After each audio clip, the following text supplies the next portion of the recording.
इसने क्या हालत बना ली। अरे ये बहुत बड़ी कहानी है और मैं तुम्हें ऐसे जल्दी जल्दी में बता नहीं सकता। और बता तू कैसी है? मैं बताता हूँ वो कैसी है। तेरी हिम्मत कैसे हुई मेरी बीवी को छूने की? तूने मेरी बेटी को हाथ कैसे लगाया? अरे मम्मी ये क्या कर रही हो? आपने इसको बेफालतू में थप्पड़ मार दिया। अरे आपने पहचाना नहीं? मैंने बताया था ना, मेरा एक दोस्त है जो टॉपर था कॉलेज में और स्कूल में भी। ये वही है। ये कबाड़ी टॉपर। अरे इसकी हालत देखो, ऐसे लग रहा है कभी जिंदगी में स्कूल ना गया हो ये। अरे जीजू, दीदी सही कह रही है। अब ये सच में हमारे कॉलेज का टॉपर था।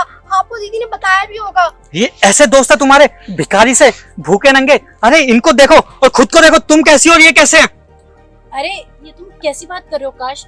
अब ये ऐसा है तो इसका मतलब मैं इससे दोस्ती तोड़ दूं क्या? भिखारी है, उसमें उसकी थोड़ी ना गलती है। अभी हालात उसके सही नहीं है। अगर इंसान गरीब पैदा होता है तो उसकी गलती नहीं होती है, लेकिन अगर वो गरीबी जिंदा रहता है तो वो उसकी गलती होती है। और ये गरीब है, ये इसकी ही गलती है, किसी और की नहीं। आकाश बस करो, तुम क्यों खामखा बात को बढ़ा रहे हो?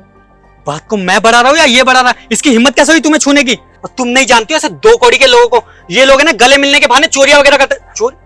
तुम्हारे गले की चैन कहाँ गई? चैन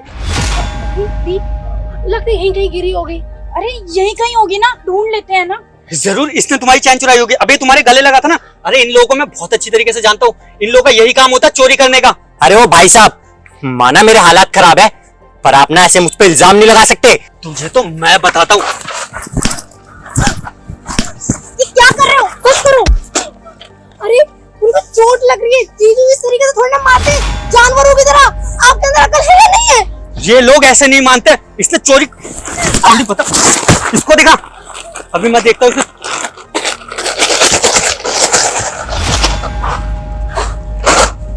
इसमें सिर्फ कूड़ा था। बस हो गई तसल्ली, मिल गई तुम्हें चैन। मैंने बोला था ना ये चोरी नहीं कर सकता। ये मेरा स्कूल का दोस्त है, मैं इसको बहुत टाइम से जानती हूँ। वो ऐसा नहीं है। स्कूल का दोस्त है ना? अभी इसकी चेकिंग बाकी है, अभी बताता हूँ मैं। अरे भैया हो गई तसल्ली, चलो चलते हैं। 1 मिनट, तुमने मुझे तो थप्पड़ मार दिया और मेरा सामान भी फेंक दिया, लेकिन तुम एक बार अपनी गाड़ी और अपने घर में जरूर चेक कर लेना, क्योंकि जो तुम्हारा चैन है ना वो तुम्हारे घर या तुम्हारी गाड़ी में भी हो सकता था, लेकिन नहीं, तुमने मुझे थप्पड़ मारा और मेरा सामान भी फेंक दिया। देख रही हो तुम्हारा 2 कौड़ी का दोस्त कैसे जबान लड़ा रहा है मुझसे। अरे सॉरी भैया, माफी मांगती हूँ मैं। हाँ हाँ हाँ, दीदी आप गाड़ी में बैठिए। चलो गाड़ी में चलो।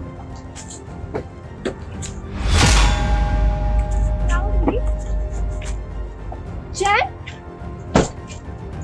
चैन मिल गई। देखा, सीनू बिल्कुल सही कह रहा था। किसी पे इल्जाम लगाने से पहले ना अपने गिरेबान में झांक लेना चाहिए। और तुमने उसके ऊपर आसानी से इल्जाम तो लगा दिया, लेकिन पहले अपनी गाड़ी में तो चेक कर लेते। आई एम रियली सॉरी सीनू, हमारी वजह से तुम्हें जलील होना पड़ा।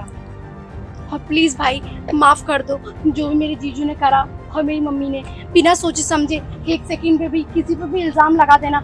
अरे पहले बात सुन लो, देख लो, जान लो। बिना सबूत के किसी पे इल्जाम मत लगाओ, किसी को गुनहगार मत साबित कर दो। इंसान गरीब हो सकता है, जरूरी वो चोर भी होगा? हर गरीब चोर होता है क्या? हाँ ठीक है, और सॉरी। और अब तुम मेरे साथ चलो, और ऐसे लोगों से ना रिश्ता मत रखो। अगर इनसे दोस्ती रखनी है तो मुझसे बुरा कोई नहीं होगा। चलो अब। अरे ओ भाई साहब, आपने मुझे इतना मार तो दिया, गरीबों की इतनी बेइज्जती तो कर दी, और शायद आपको ये नहीं पता कि मैं एक सीबीआई ऑफिसर हूँ। और हाँ, मैं यहाँ पे स्टिंग ऑपरेशन कर रहा था एक बहुत बड़े क्रिमिनल को पकड़ने के लिए, पर तुमने मुझे गरीब समझा। और हाँ, तुम हर किसी गरीब के साथ ऐसे ही बिहेव करते हो। मुझे इससे एक बात तो पता चल गई कि तुम्हें अपने पैसों का और अपनी इस बड़ी गाड़ी का बहुत घमंड है। तुम्हारी बीवी और तुम्हारी बहन ने इतना रोकने की कोशिश करी, फिर भी तुम नहीं रुके। अरे कम से कम इनकी तो सुन लेते। इससे मुझे एक बात तो पता चल गई कि तू हर गरीब के साथ ऐसे ही करता होगा। अरे शीतल, तूने किस इंसान से शादी करी है जिसको गरीबों से घिन है, गरीबों की बिल्कुल भी रिस्पेक्ट नहीं करता है। अरे नहीं नहीं सीनू, ऐसा कुछ नहीं है। वो क्या है ना, ये थोड़े फ्रस्ट्रेटेड थे, उन्होंने सारा गुस्सा तुम पे उतार दिया।